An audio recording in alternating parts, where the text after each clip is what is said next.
오늘 이 저녁 시간 함께 읽을 하나님의 말씀 욥기 38장 4절에서 7절까지의 말씀입니다. 욥기 38장 4절에서 7절까지의 말씀 총 4절이라 제가 먼저 한 절, 여러분들이 한 절 번갈아 가면서 말씀 읽도록 하겠습니다. 욥기 38장 4절 말씀부터 제가 먼저 읽도록 하겠습니다. 내가 땅에 기초를 놓을 때 내가 어디 있었느냐?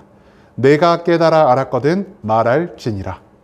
누가 그것에 도랑벽을 정하였는지 누가 그 줄을 그것의 위에 띄었는지 내가 아느냐?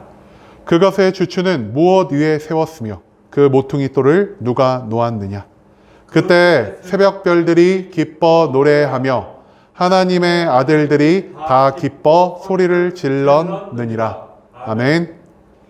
오늘 이 시간 우리는 내가 아느냐라는 제목을 갖고 오늘 우리가 읽은 하나님의 말씀 함께 나누는 시간 갖도록 하겠습니다.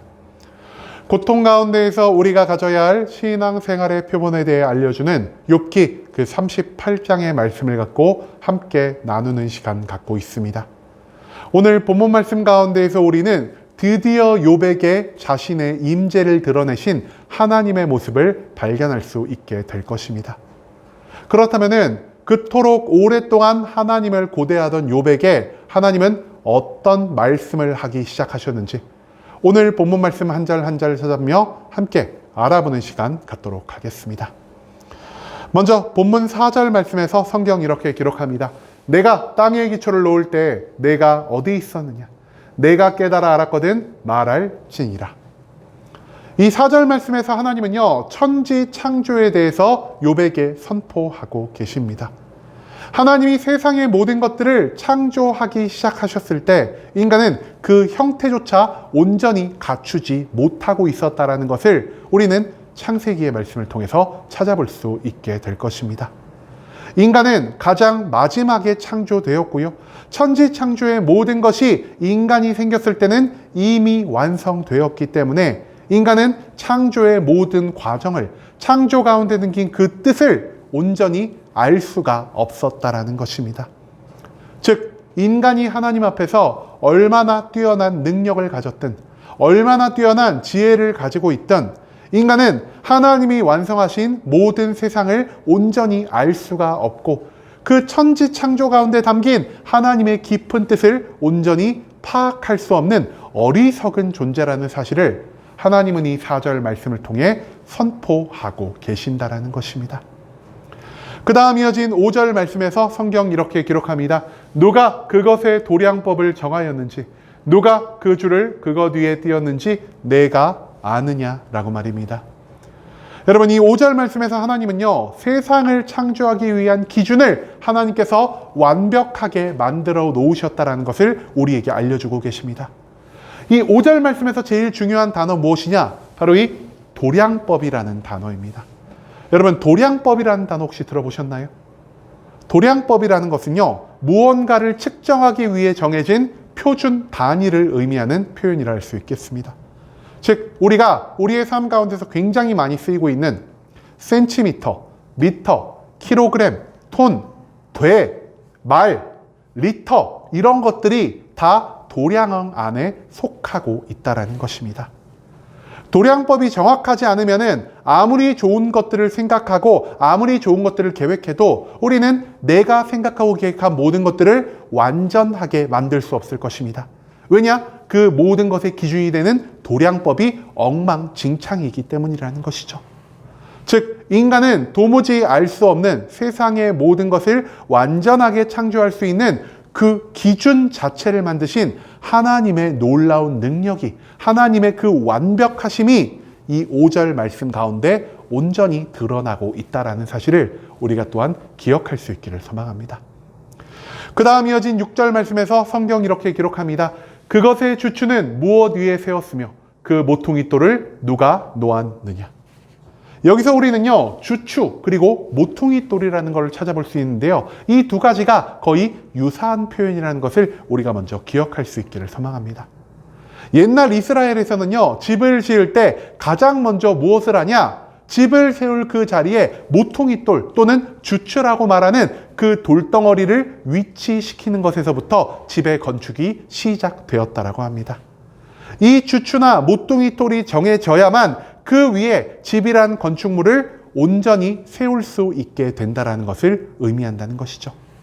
즉 하나님이 이 세상을 창조하심에 있어서 이 세상의 기초를 어떻게 만들어 놓으셨는지, 그리고 그 기초가 오늘날까지 무너지지 않고 어떻게 계속해서 유지되고 있는지, 인간은 그 비밀에 대해서 도무지 알 수가 없는 어리석은 존재라는 사실을 우리가 이 6절 말씀을 통해서 찾아볼 수가 있다는 것입니다.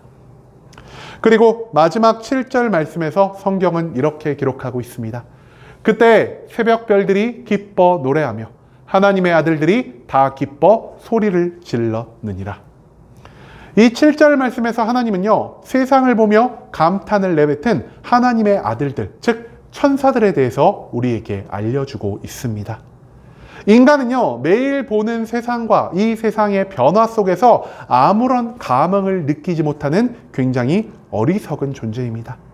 여러분, 우리가요, 아침에 일어났을 때, 그리고 바깥으로 나왔을 때, 이 세상의 모든 것들을 내 눈으로 직접 보았을 때 마음에 엄청난 감동이 생겨서 그 감동으로 인한 기쁨과 영광을 매일매일 하나님께 찬양으로 올리고 있습니까?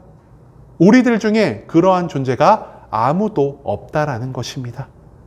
하지만 인간보다 먼저 창조되었고요, 인간보다 뛰어나고요, 하나님의 그 모든 창조 역사와 이 세상을 운행해 가시는 것을 보는 하늘의 천사, 즉 여기서 말하는 새벽 별들은요, 하나님의 모든 창조하심에, 그 창조를 운행해 가심에 매일매일 하나님께 영광의 찬양을 올려드릴 수밖에 없는 존재가 되었다는 사실을 우리는 오늘 이 7절 말씀을 통해서 찾아볼 수가 있다는 것입니다. 이 세상의 진가를 알아보지 못하는 인간의 절대적인 무능력함, 그리고 인간의 지혜 없음을 하나님은 오늘 본문의 전체적인 말씀을 통해서 계속해서 언급하고 계신다라는 사실, 그것을 우리가 또한 잊지 않을 수 있기를 소망합니다. 여러분, 그런데요, 욥기 1장부터 우리가 계속 시작해서 이 38장까지 결국에 와 38장이라는 이 기간 만에 하나님이 욥에게 자신의 모습을 드러내시고 욥에게 자신의 음성을 들려주시는 이 모습 가운데에서 무언가 조금 이상한 점 발견하지 못하셨습니까? 이 말씀에서요, 우리가 도무지 좀 이해할 수 없는 이상한 점 한 가지를요, 우리가 반드시 발견해내야 한다는 것입니다. 이 모든 말씀 가운데서 우리가 충분히 의문을 가질 수 있는 그 한 가지 무엇이냐? 바로 오늘 본문 말씀에서 하나님이 욥에게 하신 모든 대답을 우리가 이상하게 여겨야만 한다는 것이죠. 수없이 고통과 괴로움을 받고 친구들에 의해 질책을 받던 욥이 그럼에도 불구하고 탄식의 기도를 통해서 끝까지 하나님을 붙들고 있었던 그 이유가 무엇입니까? 욥은요, 하나님께 그 기도를 통해 이렇게 질문하고 있습니다. 왜 하나님 앞에서 온전하고 의롭게 살아간 나에게 이처럼 이유 없는 심판의 고통을 내리고 계십니까? 라고 말입니다. 그리고 이러한 질문을 하나님께 기도를 통해 올려드리며 욥이 원했던 대답은 아마도 두 가지 정도로 추려질 수 있을 것 같습니다. 첫 번째, 하나님이 욥에게 나타나셔서 욥아, 너는 너가 알지 못하는 이런 죄를 지었으니 즉시 너가 죄를 깨닫고 나에게 회개하라라는 이러한 하나님의 음성을 욥이 기다렸을지도 모르겠습니다. 또 한 가지, 하나님이 욥에게 모습을 보이신 다음 욥아, 너의 고통을 통해서 내가 이 땅 가운데 모든 사람들이 상상하지도 못할 엄청난 일을 준비하고 있다. 내가 지금부터 너에게 그 일이 무엇인지를 알려주겠다라는 이러한 하나님의 대답을 욥은 바라고 있었을 거란 사실입니다. 그런데 오늘 본문 말씀 가운데에서 하나님이 욥에게 어떤 말씀을 하고 계시죠? 욥의 질문과는, 욥의 기도와는 전혀 상관없는 이 천지 창조에 대한 것, 이 세상의 모든 기준에 대한 것, 그리고 하나님이 만드신 모든 것들을 보고 찬양의 영광을 올리는 천사들에 대한 정말 뜬금없는 것들을 하나님이 욥에게 선포하고 계신다라는 사실을 우리는 오늘 본문 말씀 가운데에서 찾아볼 수가 있다라는 것입니다. 하지만 이 답변 가운데에서 우리는 욥이 친구들에게 수없이 반복하며 말했던 한 가지에 겹치는 진리를 발견할 수 있어야 합니다. 여러분, 욥이 친구들에게 계속해서 언급했던 것 무엇이었습니까? 내가 아는 하나님이 하나님의 전부가 아니며 나는 이 세상에 대한 모든 것도, 그리고 천지를 창조하시고 그 모든 것들을 운행하시는 하나님에 대한 모든 것도 온전히 알지 못한다라는 것. 그리고 내가 알 수 있는 것은 오직 하나님은 완전한 분이시며 하나님은 그분을 믿고 그분의 뜻대로 살아가는 모든 자를 사랑하시며 지금 당장은 내가 하나님의 뜻과 계획을 알지 못하지만 모든 것이 성취되었을 때 그제야 우리는 내가 이해할 수 없는 모든 것 가운데 숨겨진 하나님의 뜻과 계획을 발견할 수 있을 것이다라는 이러한 말을 욥이 친구들에게 계속해서 언급했다라는 사실을 우리는 앞선 욥기의 말씀을 통해서 찾아볼 수가 있다라는 것입니다. 즉 하나님은요, 자신이 모든 것들을 아는 것처럼 생각하며 욥에게 계속해서 회개를 촉구했던 친구들과 같은 의견을 내신 것이 아니라 그 모든 고통과 괴로움 가운데에서 친구들의 유혹에 흔들리지 않고 사탄이 주는 고통에 무릎을 꿇지 않으며 끝까지 하나님께 기도하며 끝까지 하나님의 뜻과 계획을 갈구했던 욥과 비슷한 의견을 내심으로 간접적으로나마 욥의 편에 서 계신다라는 사실을 우리는 오늘 본문 말씀 가운데에서 찾아내야만 한다라는 것입니다. 여러분, 우리는요, 하나님의 모든 것들을 도무지 알 수 없는 사람들입니다. 하지만 알 수 없는 하나님의 계획 속에서 하나님과의 소통을 위해 기도를 멈추지 않으며 인간적인 그리고 사랑이 넘치는 하나님을 끝까지 믿고 나아가는 삶을 하나님은 우리에게 요구하고 계신다라는 사실을 하나님은 욥기의 전체적인 말씀을 통해 우리에게 알려주고 계신다는 것입니다. 내가 성경을 몇 번 읽었다라고 해서, 내가 남들보다 더 오랫동안 신앙생활을 해왔다라고 해서, 내가 이 교회 가운데에서 조금 남들보다 특별한 직분을 맡고 있다라고 하여서 내가 하나님을 다 알고 있다라는 이 교만함을 가진 사람들의 편에 하나님은 절대 서시고 계시지 않는다라는 사실을 오늘 본문 말씀 우리에게 알려주고 있다라는 것입니다. 하나님은 나의 어리석음과 연약함을 인정하면서도 하나님에 대한 절대적인 확신을 갖고 모든 상황 속에서 인내하며 살아가는 그러한 사람들의 삶을 기뻐 받아주신다라는 사실을 오늘 욥기의 말씀은 우리에게 알려주고 있습니다. 한마디로 하나님은 모든 것들을 알고 있는 자를 기뻐하시는 것이 아니라 모든 것들을 알지 못하더라도 끝까지 하나님에 대한 믿음을 놓지 않는 그러한 삶의 모습을 더욱 기뻐 받고 계신다는 사실, 그것을 우리가 또한 절대로 잊지 않을 수 있기를 소망합니다. 하나님은 오늘 말씀에서 욥의 질문을 무시하시고 단지 자기의 능력을 자랑하기 위해 이런 말씀을 하고 계신 것이 아닙니다.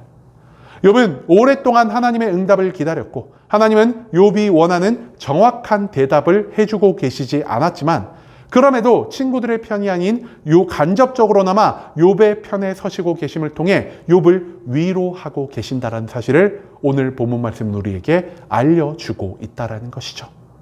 이제는 우리도 욥과 같이 하나님을 기쁘시게 할 수 있는 삶을 살아갈 수 있기를 원합니다. 내가 하나님의 모든 것들을 알고 있다는 교만함을, 내가 하나님을 대신해 이 땅 가운데에서 모든 것들을 하고 있으니 이 세상 모든 사람들이 나에게 순종해야 한다라는 이런 어리석음을 우리가 모두 내려놓기를 바랍니다.